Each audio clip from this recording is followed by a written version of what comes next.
Hello students, welcome back to my YouTube channel. ನಾನು ನಿಮಗೆ ಇವತ್ತಿನ ವಿಡಿಯೋದಲ್ಲಿ ಮ್ಯಾನೇಜ್ಮೆಂಟ್ ಅಕೌಂಟಿಂಗ್ ಸಬ್ಜೆಕ್ಟ್ನಲ್ಲಿ ಕಂಪ್ಯಾರಿಟಿವ್ ಬ್ಯಾಲೆನ್ಸ್ ಶೀಟ್ನಲ್ಲಿ ಸೆಕೆಂಡ್ ಪ್ರಾಬ್ಲಮ್ ಮಾಡಿಸ್ತಾ ಇದ್ದೀನಿ. ಸೊ ಪ್ರೀವಿಯಸ್ ವಿಡಿಯೋದಲ್ಲಿ ಅವರೇ ಬ್ಯಾಲೆನ್ಸ್ ಶೀಟನ್ನು ಕೊಟ್ಟು, ಅಂದರೆ ಅವರೇ ಅಸೆಟ್ಸ್ ಮತ್ತು ಲಯಬಿಲಿಟೀಸ್ ಕ್ಲಾಸಿಫೈ ಮಾಡಿ ಕೊಟ್ಟು ಕಂಪ್ಯಾರಿಟಿವ್ ಬ್ಯಾಲೆನ್ಸ್ ಶೀಟನ್ನು ಕೊಟ್ಟಾಗ ಕಂಪ್ಯಾರಿಟಿವ್ ಬ್ಯಾಲೆನ್ಸ್ ಶೀಟ್ ಪ್ರಾಬ್ಲಮನ್ನು ಹೇಗೆ ಮಾಡಬೇಕು ಅಂತ ಲಾಸ್ಟ್ ವಿಡಿಯೋದಲ್ಲಿ ತಿಳಿಸ್ಕೊಟ್ಟಿದ್ದೆ. ಸೊ ಇವತ್ತಿನ ಈ ಪ್ರಾಬ್ಲಮ್ನಲ್ಲಿ ಅವರು ಅಸೆಟ್ಸ್ ಆ್ಯಂಡ್ ಲಯಬಿಲಿಟೀಸನ್ನು ಕ್ಲಾಸಿಫೈ ಮಾಡಿ ಕೊಡಲಿಲ್ಲ, ಒಂದಷ್ಟು ಎಂಟ್ರೀಸನ್ನು ಕೊಟ್ಟಿದ್ದಾರೆ ಕ್ವಶನಲ್ಲಿ. ಅದರಲ್ಲಿ ಯಾವುದ್ಯಾವುದು ಅಸೆಟ್ಸು ಯಾವುದ್ಯಾವುದು ಲಯಬಿಲಿಟೀಸ್ ಅಂತ ನೀವೇ ಕ್ಲಾಸಿಫೈ ಮಾಡಿಕೊಂಡು ಆ ನಂತರದಲ್ಲಿ ನೀವು ಕಂಪ್ಯಾರಿಟಿವ್ ಬ್ಯಾಲೆನ್ಸ್ ಶೀಟ್ ಪ್ರಾಬ್ಲಮ್ ಮಾಡಬೇಕಾಗತ್ತೆ. ಸೊ ಕ್ವಶನ್ ಈ ಥರದಲ್ಲಿದೆ: from the following balances prepare comparative balance sheet and comment on its financial position. So ಈ ಕೆಳಗಿನ ಇನ್ಫಾರ್ಮೇಷನ್ನ ಯೂಸ್ ಮಾಡಿಕೊಂಡು ಕಂಪ್ಯಾರಿಟಿವ್ ಬ್ಯಾಲೆನ್ಸ್ ಶೀಟನ್ನು ಪ್ರಿಪೇರ್ ಮಾಡಿ ದೆನ್ ಕಮೆಂಟ್ ಮಾಡಿ ಅಂತ ಕೊಟ್ಟಿದ್ದಾರೆ. ಒಂದಷ್ಟು ಎಂಟ್ರೀಸ್ ಕೊಟ್ಟಿದ್ದಾರೆ: share capital, reserve fund, secured loan, unsecured loan, sundry creditors, building, machinery, stock, debtors, cash. So first ಇವಿಷ್ಟು ಏನು ಅಂತ ನಿಮಗೆ ಗೊತ್ತಾಗಬೇಕು.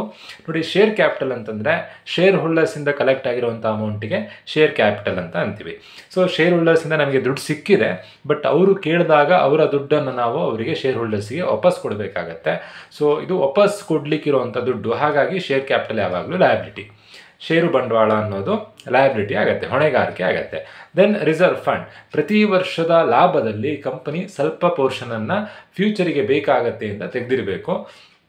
ಸೊ ಫ್ಯೂಚರಿಗೆ ಬೇಕಾಗತ್ತೆ ಅಂತ ತೆಗೆದಿರೋಂಥ ಅಮೌಂಟಿಗೆ ರಿಸರ್ವ್ ಫಂಡ್ ಅಂತ ಅಂತೀವಿ. ಸೊ ಈ ಅಮೌಂಟನ್ನು ಕಂಪನಿ ಯೂಸ್ ಮಾಡಲಿಕ್ಕಿಲ್ಲ, ಕಂಪನಿಗೆ ಏನಾದರೂ ಆರ್ಥಿಕ ಸಮಸ್ಯೆ ಬಂದಾಗ ಮಾತ್ರ ಈ ಅಮೌಂಟನ್ನು ಯೂಸ್ ಮಾಡ್ಕೊಳ್ಬೋದು. ಸೊ ಇದು ಕೂಡ ಲಯಬಿಲಿಟಿ ಆಗುತ್ತೆ. ಏನಕ್ಕೆ ಅಂತಂದರೆ ಇದು ಕಂಪನಿ ಈ ಅಮೌಂಟನ್ನು ಯೂಸ್ ಮಾಡ್ಕೊಳ್ಳಿಕ್ಕಿಲ್ಲ. ಒಂದು ವೇಳೆ ನೋಡಿ, ಪ್ರತಿ ವರ್ಷದ ಲಾಭದಲ್ಲಿ ಶೇರ್ ಹೋಲ್ಡರ್ಸಿಗೆ ಡಿವಿಡೆಂಡನ್ನು ಕೊಡಬೇಕು. ಒಂದು ವೇಳೆ ಏನಾದರೂ ಯಾವ್ದಾದ್ರು ಒಂದು 2-3 ವರ್ಷ ಕಂಪ್ನಿ ಲಾಭ ಆಗಲಿಲ್ಲ ಅಂತಂದರೆ ಆವಾಗಲೂ ಅವರು ಶೇರ್ ಹೋಲ್ಡರ್ಸಿಗೆ ಡಿವಿಡೆಂಡ್ ಕೊಡಬೇಕಾಗತ್ತೆ. ಡಿವಿಡೆಂಡ್ ಕೊಡಲಿಲ್ಲ ಅಂತಂದರೆ ಶೇರ್ ಹೋಲ್ಡರ್ಸ್ ಕೇಳಲ್ಲ. ಸೊ ಲಾಭ ಆಗದೇ ಇದ್ದಾಗಲೂ ಹೇಗೆ ಡಿವಿಡೆಂಡ್ ಕೊಡಲಿಕ್ಕೆ ಸಾಧ್ಯ? ಹೇಗೆ ಅಂತಂದರೆ ಈ ರಿಸರ್ವ್ಸನ್ನು ಯೂಸ್ ಮಾಡಿಕೊಂಡು ಅವರು ಡಿವಿಡೆಂಡ್ ಕೊಡಬೇಕಾಗತ್ತೆ. ಸೊ ರಿಸರ್ವ್ಸ್ ಅಂತಂದರೆ ಅದು ಕೂಡ ಕಂಪನಿಯವರು ಶೇರ್ ಹೋಲ್ಡರ್ಸಿಗೆ ಕೊಡಲಿಕ್ಕೆ ತೆಗೆದಿಟ್ಟಿರುವಂಥ ಅಮೌಂಟು. ಸೊ ಇದು ಕೂಡ ಲಯಬಿಲಿಟಿ ಆಗುತ್ತೆ. Then secured loans, then unsecured loans. ಅವ್ರೇನಾದರೂ ಸೆಕ್ಯೂರಿಟೀಸನ್ನು ಪ್ಲೆಡ್ಜ್ ಮಾಡಿ ಲೋನ್ ತೊಗೊಂಡಿದ್ರೆ ಅದಕ್ಕೆ ಸೆಕ್ಯೂರ್ಡ್ ಲೋನ್ಸ್ ಅಂತ ಅಂತೀವಿ. ಲೋನನ್ನು ವಾಪಸ್ ಕೊಡಬೇಕು, ಸೊ ಇದು ಕೂಡ ಲಯಬಿಲಿಟಿ. ಅನ್ಸೆಕ್ಯೂರ್ಡ್ ಲೋನ್ ಅಂತಂದರೆ ಯಾವುದೇ ಥರ ಪ್ಲೆಡ್ಜ್ ಮಾಡಿಲ್ಲ, ಬಟ್ ಲೋನ್ ತೊಗೊಂಡಿದ್ದಾರೆ, ಲೋನನ್ನು ರೀಪೇಮೆಂಟ್ ಮಾಡಬೇಕು. ಸಾಲ ಯಾವಾಗಲೂ ಹೊಣೆಗಾರಿಕೆನೇ ಆಗುತ್ತೆ. ಅಲ್ಲಿಗೆ share capital, reserve fund, secured loan, unsecured loan ಇವಿಷ್ಟು ಲಯಬಿಲಿಟಿ. ದೆನ್ ಸನ್ರಿ ಕ್ರೆಡಿಟರ್ಸ್ ಅಂದರೆ ಯಾರಿಗೋ ಒಬ್ಬರಿಗೆ ದುಡ್ಡು ಕೊಡಲಿಕ್ಕಿರುವಂಥ ದುಡ್ಡಿಗೆ ಸನ್ರಿ ಕ್ರೆಡಿಟರ್ಸ್ ಅಂತ ಅಂತೀವಿ. ಥರ್ಡ್ ಪರ್ಸನ್ಗೆ ದುಡ್ಡು ಕೊಡಲಿಕ್ಕಿದೆ ಅಂತಂದರೆ ಅವರು ಸನ್ರಿ ಕ್ರೆಡಿಟರ್ಸ್ ಆಗ್ತಾರೆ. ದುಡ್ಡು ಬರಲಿಕ್ಕಿದೆ ಅಂತಂದರೆ ಸನ್ರಿ ಡೆಟಾರ್ಸ್ ಆಗ್ತಾರೆ. ಸನ್ರಿ ಕ್ರೆಡಿಟರ್ಸ್ ಅಂದರೆ ನಾವು ಯಾರೋ ಒಬ್ಬ ಪರ್ಸನ್ಗೆ ದುಡ್ಡು ಕೊಡಲಿಕ್ಕಿದೆ. ಸೊ ದುಡ್ಡು ಕೊಡಲಿಕ್ಕಿದ್ದಾಗ ಯಾವಾಗಲೂ ನಿಮಗೆ ಲಯಬಿಲಿಟಿ ಆಗುತ್ತೆ. So share capital liability, reserve fund liability, secured loan liability, unsecured loan liability, sundry creditors ಕೂಡ ಲಯಬಿಲಿಟಿ. ದೆನ್ ನಿಮ್ಮ ಬಿಲ್ಡಿಂಗ್ ನಿಮಗೆ ಯಾವಾಗಲೂ ಅಸೆಟ್ಸ್ ಆಗುತ್ತೆ, ಲ್ಯಾಂಡ್ ಆ್ಯಂಡ್ ಬಿಲ್ಡಿಂಗ್ ಅಸೆಟ್ಸ್. ನಿಮ್ಮ ಮನೇಲಿರೋಂಥ ಮೆಷಿನರಿ ಅಥವಾ ಕಂಪ್ನಿಯಲ್ಲಿರೋಂಥ ಮೆಷಿನರಿ ನಮಗೆ ಅಸೆಟ್ ಆಗುತ್ತೆ. ಕಂಪ್ನಿಲಿರೋಂಥ ಸ್ಟಾಕ್ ಅಥವಾ ಫಿನಿಶ್ಡ್ ಗೂಡ್ಸ್ ಅದು ಕೂಡ ಅಸೆಟ್ ಆಗುತ್ತೆ. ದೆನ್ ಡೆಟಾರ್ಸ್ ಅಂತಂದರೆ ನಮಗೆ ಯಾರಿಂದನಾದ್ರೂ ದುಡ್ಡು ಬರಲಿಕ್ಕಿದ್ರೆ, ದುಡ್ಡು ಬರೋಕ್ಕಿದೆ ಅಂತಂದರೆ ಅದು ಆಸ್ತಿ, ದುಡ್ಡು ಕೊಡೋಕ್ಕಿದೆ ಅಂತಂದರೆ ಅದು ಜವಾಬ್ದಾರಿ. ಸೊ ಡೆಟಾರ್ಸ್ ಯಾವಾಗಲೂ ಅಸೆಟ್, ಕ್ರೆಡಿಟರ್ಸ್ ಯಾವಾಗಲೂ ಲಯಬಿಲಿಟಿ. ಕ್ಯಾಶ್ ಎಟ್ ಬ್ಯಾಂಕಲ್ಲಿ ದುಡ್ಡಿದೆ ಅಂತಂದರೆ ಇದು ಕೂಡ ಅಸೆಟ್ ಆಗುತ್ತೆ. ಲಯಬಿಲಿಟಿ ಅಂದರೆ ಜವಾಬ್ದಾರಿ, ಅಸೆಟ್ಸ್ ಅಂದರೆ ಆಸ್ತಿ. Share capital, reserve fund, secured loan, unsecured loan, sundry creditors liability ಆದರೆ, building, machinery, stock, debtors, cash asset ಆಗುತ್ತೆ. ಸೊ ಲಯಬಿಲಿಟೀಸಲ್ಲಿ ಅಗೈನ್ ನೀವು ಡಿವೈಡ್ ಮಾಡಿ ಬರೀಬೇಕು. First one is capital and reserves.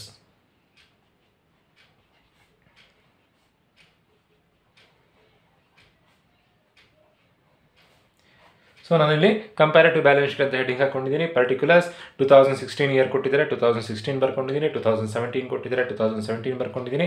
Increase or decrease amount column, increase or decrease percentage column. First capital and reserves ಅಂತ ಬರ್ಕೊಳ್ತಾ ಇದ್ದೀನಿ. So ಇಲ್ಲಿಗೆ ಬರುವಂಥ ಎಂಟ್ರಿ ಯಾವುದು ಅಂತಂದರೆ SRPRD. ನಾನು ಪ್ರೀವಿಯಸ್ ವಿಡಿಯೋದಲ್ಲಿ ನಿಮಗೆ ಬ್ಯಾಲೆನ್ಸ್ ಶೀಟ್ ಎಕ್ಸ್ಪ್ಲೈನ್ ಮಾಡಿದ್ದೆ. SRPRD ಅಂತಂದರೆ ಎಸ್ ಫಾರ್ ಶೇರ್ ಕ್ಯಾಪಿಟಲ್ ಇದ್ರೆ ಬರೀಬೇಕು, R for reserve fund, P for profit and loss account, R for retained earnings, D for dividend equalisation fund. So capital and ರಿಸರ್ವ್ಸ್ಗೆ ಬರುವಂಥದ್ದು 5 entry ಮಾತ್ರ. 5 entry ಯಾವ್ದು ಅಂತಂದರೆ SRPRD. S for share capital. ನೋಡಿ, ಈ ಪ್ರಾಬ್ಲಮಲ್ಲಿ ಶೇರ್ ಕ್ಯಾಪಿಟಲ್ ಕೊಟ್ಟಿದ್ದಾರೆ. ಎಷ್ಟು ಅಮೌಂಟ್ ಇದೆ share capital? Share capital 8 lakh ಇದೆ ಫಸ್ಟ್ ಇಯರಿಗೆ. ಸೆಕೆಂಡ್ ಇಯರಿಗೆ 10 ಲ್ಯಾಕ್ ಇದೆ. 2016ಗೆ 8 ಲ್ಯಾಕ್ ಇದೆ, 2017ಗೆ 10 ಲ್ಯಾಕ್ ಇದೆ, ಅಲ್ಲಿ ಎಸ್ ಆಯಿತು. Then R for reserve fund. ಕ್ವಶನಲ್ಲಿ ರಿಸರ್ವ್ ಫಂಡ್ ಕೊಟ್ಟಿದ್ದಾರೆ 1,20,000. Reserve fund given amount is 1 lakh for 2016 and 1,20,000 for 2017. ಅಲ್ಲಿಗೆ ಎಸ್ ಆರ್ ಆಯಿತು. P for profit and loss account. ಕ್ವಶನಲ್ಲಿ ಪ್ರಾಫಿಟ್ ಆ್ಯಂಡ್ ಲಾಸ್ ಅಕೌಂಟ್ ಕೊಡಲಿಲ್ಲ. ಆರ್ ಫಾರ್ ರಿಟೈನ್ಡ್ ಅರ್ನಿಂಗ್ಸ್ ಕೊಡಲಿಲ್ಲ. D for dividend equalisation fund ಅದನ್ನು ಕೊಡಲಿಲ್ಲ. ಅಲ್ಲಿಗೆ capital and reserves ಮುಗೀತು. So comparative balance sheet ಹೇಗೆ ಮಾಡಬೇಕು ಅಂತಂದರೆ, ಶೇರ್ ಕ್ಯಾಪಿಟಲ್ ಕೊಟ್ಟಿರೋಂಥ ಅಮೌಂಟ್ ನೋಡಬೇಕು, ರಿಸರ್ವ್ ಫಂಡ್ ಕೊಟ್ಟಿರೋಂಥ ಅಮೌಂಟ್ ನೋಡಬೇಕು, ನೀವು ಕಂಪೇರ್ ಮಾಡಬೇಕು. 8 ಲ್ಯಾಕ್ 10 ಲ್ಯಾಕ್ ಜಾಸ್ತಿ ಆಗಿದೆಯಾ ಕಮ್ಮಿ ಆಗಿದೆಯಾ, first year amount second year ಅಮೌಂಟನ್ನು ಕಂಪೇರ್ ಮಾಡುವಂಥದ್ದು ಕಂಪ್ಯಾರಿಟಿವ್ ಬ್ಯಾಲೆನ್ಸ್ ಶೀಟ್. ಇದರಲ್ಲೇ ಕಾಮನ್ ಸೈಜ್ ಬ್ಯಾಲೆನ್ಸ್ ಶೀಟ್ ಕೂಡ ಮಾಡಲಿಕ್ಕೆ ಕೊಡ್ತಾರೆ, ಅದನ್ನು ನಾನು ನಿಮಗೆ ನೆಕ್ಸ್ಟ್ ವಿಡಿಯೋದಲ್ಲಿ ತಿಳಿಸಿಕೊಡ್ತೀನಿ. ಕಂಪ್ಯಾರಿಟಿವ್ ಬ್ಯಾಲೆನ್ಸ್ ಶೀಟ್ ಮಾಡಬೇಕಾದ್ರೆ ಅಮೌಂಟನ್ನು ಕಂಪೇರ್ ಮಾಡಬೇಕು. 8 ಲ್ಯಾಕ್ 10 ಲ್ಯಾಕ್. ಸೊ ಎಷ್ಟು ಅಮೌಂಟ್ ಇನ್ಕ್ರೀಸ್ ಆಗಿದೆ? 2 ಲ್ಯಾಕ್ ಇನ್ಕ್ರೀಸ್ ಆಗಿದೆ. ಸೊ ಪ್ಲಸ್ 2 ಲ್ಯಾಕ್ ಅಂತ ಬರ್ಕೊಳ್ತಾ ಇದ್ದೀನಿ. 2 ಲ್ಯಾಕ್ ಹೇಗೆ ಬಂತು ಅಂತಂದರೆ, ಸೆಕೆಂಡ್ ಕಾಲಮ್ ಅಮೌಂಟಿಂದ 2 - 1 ಅಂತ ಬರಿತಾ ಇದ್ದೀನಿ ನಾನು. ಅಮೌಂಟ್ ಹೇಗೆ ಬರುತ್ತೆ ಅಂತಂದರೆ, ಸೆಕೆಂಡ್ ಇಯರ್ ಅಮೌಂಟಿಂದ ಫಸ್ಟ್ ಇಯರ್ ಅಮೌಂಟನ್ನು ಲೆಸ್ ಮಾಡಿ ಬರೆಯೋದು. 10 lakh - 8 lakh 2 lakh. Then percentage find out ಮಾಡಬೇಕು. ಪರ್ಸೆಂಟೇಜ್ ಹೇಗೆ ಫೈಂಡ್ ಔಟ್ ಮಾಡಬೇಕು ಅಂತಂದರೆ, ಥರ್ಡ್ ಕಾಲಮ್ ಅಮೌಂಟ್ ನೋಡಿ, ಇಲ್ಲಿ ಬಿಟ್ಟು 4 ಕಾಲಮ್ ಹಾಕೊಂಡಿದ್ದೀವಿ ಅಮೌಂಟಲ್ಲಿ. 1 2 3 4. 2 ಲ್ಯಾಕ್ ಹೇಗೆ ಬಂತು? 10 ಲ್ಯಾಕ್ - 8 ಲ್ಯಾಕ್ 2 ಲ್ಯಾಕ್. ಪರ್ಸೆಂಟೇಜ್ ಹೇಗೆ ಅಂತಂದರೆ, ಥರ್ಡ್ ಕಾಲಮ್ ಅಮೌಂಟ್, ಥರ್ಡ್ ಕಾಲಮಲ್ಲಿರುವಂಥ amount 2 lakh divided by first column amount, first ಕಾಲಮಲ್ಲಿರುವಂಥ amount 8 lakh. 2 lakh divided by 8 lakh into 100 ಮಾಡಿದಾಗ ಬರುವಂಥ ಆನ್ಸರ್ 25%. ಸೊ ಹೇಗೆ ಫೈಂಡ್ ಔಟ್ ಮಾಡಿದ್ದು percentage? 2 lakh divided by 8 lakh into 100. ಎಲ್ಲದಕ್ಕೂ third column amount divided by first column amount into 100.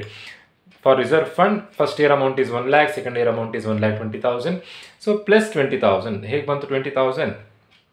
1,20,000 minus 1 lakh plus 20,000. Percentage ಹೇಗೆ?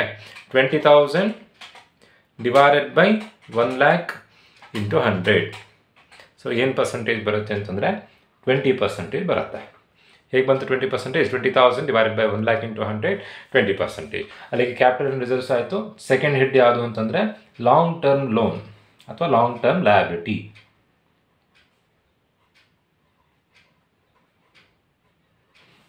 So long term ಲಯಬಿಲಿಟೀಸಿಗೆ ಯಾವ್ದು ಬರೀಬೇಕು ಅಂತಂದರೆ, ಡಿಬೆಂಚರ್ ಮತ್ತು ಎಲ್ಲ ಥರದ ಲೋನ್ಗಳನ್ನು ನೀವು ಇಲ್ಲಿಗೆ ಬರೀಬೇಕಾಗತ್ತೆ. ಡಿಬೆಂಚರ್ ಮತ್ತು ಲೋನ್ಗಳನ್ನು ನೋಡಿ, ಕ್ವಶನಲ್ಲಿ ಡಿಬೆಂಚರ್ ಕೊಡಲಿಲ್ಲ, ಸೊ ಡಿಬೆಂಚರ್ ಬರೀಲಿಕ್ಕೆ ಡಿಬೆಂಚರ್ ಇಲ್ಲ. ದೆನ್ ಎಲ್ಲ ಥರದ ಲೋನ್ಗಳು, ಯಾವುದೇ ಲೋನ್ ಕೊಟ್ಟಿದ್ರು ಲಾಂಗ್ ಟರ್ಮ್ ಲಯಬಿಲಿಟಿ ಬರೀಬೇಕು. ನೋಡಿ, ಸೆಕ್ಯೂರ್ಡ್ ಲೋನ್ ಇದೆ,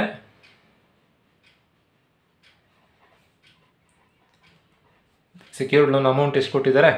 30,000 40,000. 30,000 for first year, 40,000 for second year. Secured loan 30,000 40,000 ಇದೆ. ದೆನ್ ಅನ್ಸೆಕ್ಯೂರ್ಡ್ ಲೋನ್ ಕೊಟ್ಟಿರೋಂಥ ಅಮೌಂಟು 20,000 10,000. ಸೊ ಇಲ್ಲಿಗೆ ಬರೀಬೇಕಾಗಿರೋದು ಯಾವುದು ಅಂತಂದರೆ ಡಿಬೆಂಚರ್ ಮತ್ತು ಎಲ್ಲ ಥರದ ಲೋನ್ಗಳನ್ನು ಬರೀಬೇಕು. ಡಿಬೆಂಚರ್ ಕೊಟ್ಟಿರಲಿಲ್ಲ, ಲೋನ್ ಕೊಟ್ಟಿದ್ದಾರೆ, ಆ ಎರಡೂ ಲೋನನ್ನು ಬರ್ಕೊಂಡಿದ್ದೀವಿ. ಸೇಮ್ ಅದೇ ಥರನೇ ಪ್ರೊಸೀಜರ್. ಇನ್ಕ್ರೀಸ್ ಆಗಿದೆಯಾ ಡಿಕ್ರೀಸ್ ಆಗಿದೆಯಾ ನೋಡಬೇಕು. 30,000 40,000 ಇನ್ಕ್ರೀಸ್ ಆಗಿದೆ, ಪ್ಲಸ್ 10,000. ಪ್ಲಸ್ 10,000 ಹೇಗೆ ಬರುತ್ತೆ ಅಂತಂದರೆ 40,000 ಮೈನಸ್ 30,000 10,000. ಪರ್ಸೆಂಟೇಜ್ ಫೈಂಡ್ ಔಟ್ ಮಾಡೋದು ಹೇಗೆ? 10,000 divided by 30,000 into 100. So the answer is 33.33%. Then ಇಲ್ಲೂ ಅದೇ ಥರನೇ ಡಿಕ್ರೀಸ್ ಆಗಿದೆ, ಸೊ ಮೈನಸ್ 10,000 ಹೇಗೆ ಬಂತು? 10,000 ಮೈನಸ್ 20,000 ಮೈನಸ್ 10,000. ಪರ್ಸೆಂಟೇಜ್ ಹೇಗೆ ಫೈಂಡ್ ಔಟ್ ಮಾಡಬೇಕು? 10,000 ಡಿವೈಡೆಡ್ ಬೈ 20,000 ಇಂಟು 100. ಸೊ ಅಷ್ಟು ಮಾಡಿದಾಗ 50 ಬರುತ್ತೆ. ಸೊ ಡಿಕ್ರೀಸ್ ಆಗಿರೋದ್ರಿಂದ ಮೈನಸ್ 50%ಅನ್ನು ಬರ್ಕೊಳ್ಬೇಕು. ಅದಕ್ಕೆ ಕ್ಯಾಪಿಟಲ್ ಆ್ಯಂಡ್ ರಿಸರ್ವ್ಸ್ ಆಯಿತು, ಲಾಂಗ್ ಟರ್ಮ್ ಲಯಬಿಲಿಟಿ ಆಯಿತು. ಯಾವ್ದು ಉಳಿಯುತ್ತೋ ಅದೆಲ್ಲದನ್ನು ಕರೆಂಟ್ ಲಯಬಿಲಿಟಿ ಬರೀಬೇಕು. Current liabilities.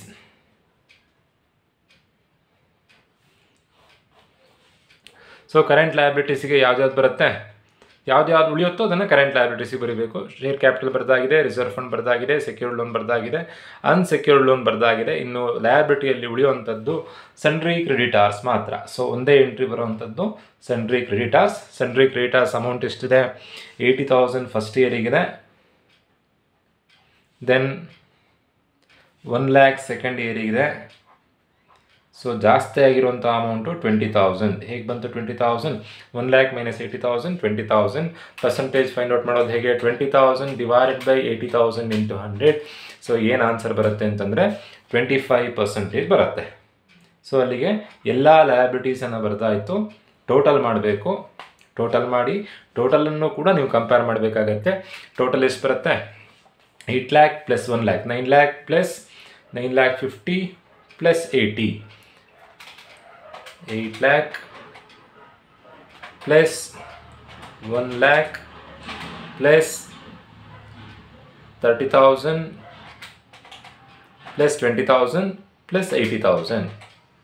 ಸೊ ಏನು ಅಮೌಂಟ್ ಬರುತ್ತೆ ಅಂತಂದರೆ 10,30,000 ಬರುತ್ತೆ.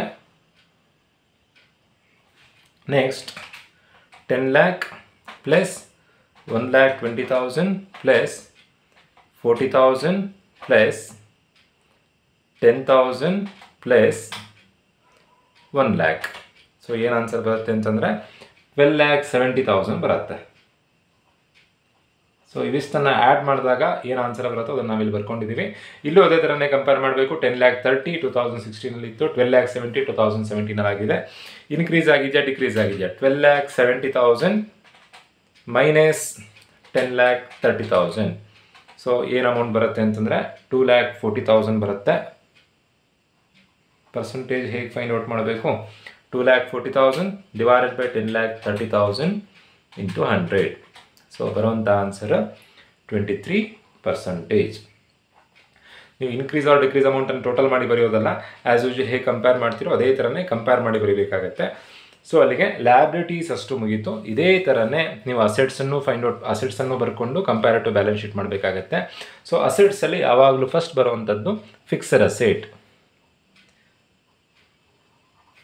ಸೊ ಫಿಕ್ಸಡ್ ಅಸೆಟಲ್ಲಿ ಬರೋವಂಥದ್ದು ಯಾವ್ದು ಅಂತಂದರೆ ಲ್ಯಾಂಡ್ ಆ್ಯಂಡ್ ಬಿಲ್ಡಿಂಗ್ ಇದ್ರೆ ಬರೀಬೇಕು, plant and machinery, furniture and fixture, motor vehicle, ಇವಿಷ್ಟು ಟ್ಯಾಂಜಿಬಲ್ ಕಣ್ಣಿಗೆ ಕಾಣಿಸುವಂಥದ್ದು.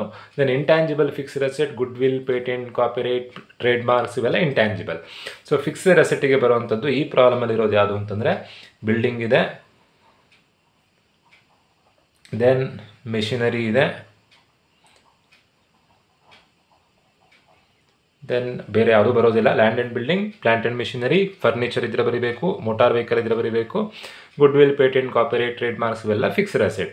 ಸೊ ಬಿಲ್ಡಿಂಗ್ ಇರುವಂಥ ಅಮೌಂಟ್ ಎಷ್ಟು? 4 lakh, 5 lakh, 4 lakh, 5 lakh. ಇಲ್ಲಿ ಇನ್ಕ್ರೀಸ್ ಆಗಿದೆಯಾ ಡಿಕ್ರೀಸ್ ಆಗಿದೆಯಾ ಬರೀಬೇಕು. ಇನ್ಕ್ರೀಸ್ ಆಗಿದೆ. ಎಷ್ಟು ಇನ್ಕ್ರೀಸ್ ಆಗಿದೆ? 1 lakh ಇನ್ಕ್ರೀಸ್ ಆಗಿದೆ. ಪರ್ಸೆಂಟೇಜ್ ಫೈಂಡ್ ಔಟ್ ಮಾಡೋದು ಹೇಗೆ? 1 lakh divided by 4 lakh into 100. So ಬರುವಂಥ ಆನ್ಸರು 25%. ಅದೇ ಥರನೇ machinery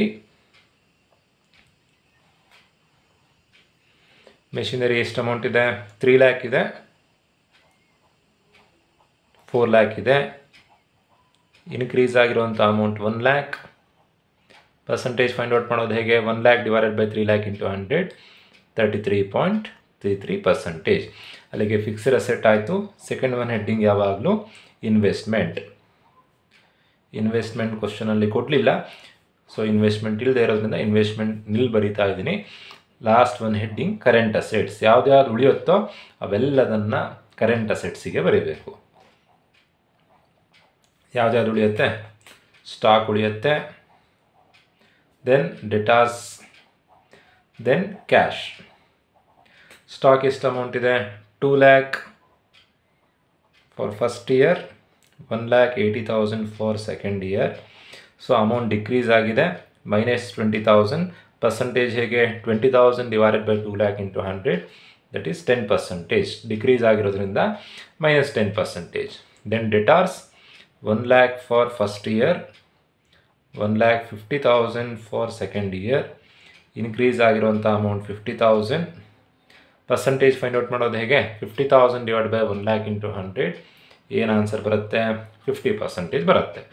then cash 30,000 for first year, 40,000 for second year. Increase ಆಗಿರುವಂಥ ಅಮೌಂಟ್ 10,000.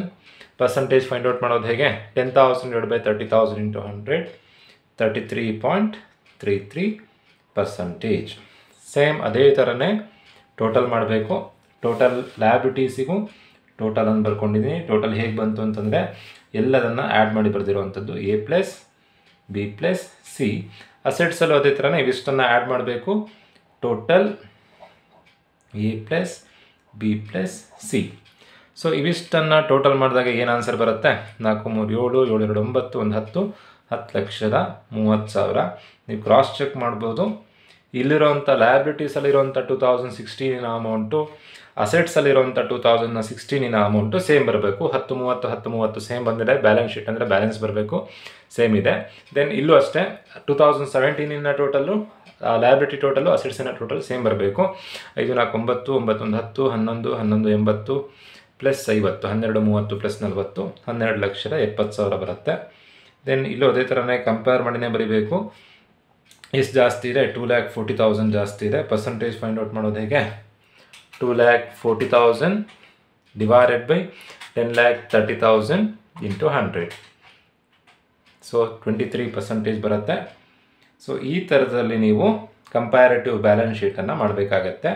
ಸೊ ಇದನ್ನು ಕಮೆಂಟ್ ಮಾಡಿ ಅಂತ ಕೊಟ್ಟಾಗ ನೀವು 1 by 1 ಎಂಟ್ರಿ ಇನ್ಕ್ರೀಸ್ ಆಗಿದೆಯಾ ಡಿಕ್ರೀಸ್ ಆಗಿದೆಯಾ ಕಂಪೇರ್ ಮಾಡಿ ಬರೀತಾ ಹೋಗೋದು. ಹೇಗೆ ಬರೀಬೇಕು ನೋಡಿ. In the year 2016 building amount was 4 lakh, but in the year 2017 building amount was increased by 5 lakh, which results in increase of building value by 25%.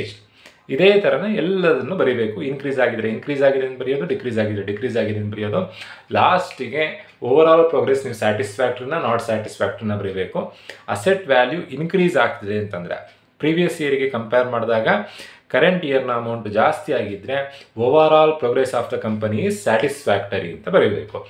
Increase ಆಗದೆ decrease ಆದರೆ overall progress is not satisfactory ಅಂತ ಬರೀಬೇಕು. So ಈ ಥರದಲ್ಲಿ ನೀವು balance sheet, comparative balance sheet problem ಮಾಡಬೇಕಾಗತ್ತೆ. ಇದರಲ್ಲೇ common size ಕೂಡ ಕೊಡ್ತಾರೆ. ಕಾಮನ್ ಸೈಜ್ ಕೊಟ್ಟಾಗ ಡಿವೈಡ್ ಮಾಡೋದು ಸೇಮ್, ಕ್ಲಾಸಿಫಿಕೇಶನ್ ಮಾಡೋದು ಸೇಮ್, ಬಸ್ ಪರ್ಸಂಟೇಜ್ ಎಲ್ಲ ಫೈಂಡ್ ಔಟ್ ಮಾಡೋದು ಬೇರೆ ಥರದಲ್ಲಿ. ಅದು ಹೇಗೆ ಅನ್ನೋದನ್ನು ನಾನು ನಿಮಗೆ ನೆಕ್ಸ್ಟ್ ವೀಡಿಯೋದಲ್ಲಿ ತಿಳಿಸಿಕೊಡ್ತೀನಿ. ಹೋಪ್ ಎಲ್ರಿಗೂ ವಿಡಿಯೋ ಅರ್ಥ ಆಗಿದೆ ಅಂತ ಅಂದ್ಕೊಂಡಿದ್ದೀನಿ. ವಿಡಿಯೋ ಅರ್ಥ ಆಗಿದ್ದರೆ ನಮ್ಮ ಚಾನಲ್ನ ಸಬ್ಸ್ಕ್ರೈಬ್ ಮಾಡಿ, ನಿಮ್ಮ ಫ್ರೆಂಡ್ಸಿಗೆ ವಿಡಿಯೋ ಶೇರ್ ಮಾಡಿ, ಹಾಗೆ ಲೈಕ್ ಮಾಡಿ ಅಂತ ಹೇಳ್ತಾ ಇವತ್ತಿನ ವಿಡಿಯೋ ಮುಗಿಸ್ತಾ ಇದ್ದೀನಿ. Thank you.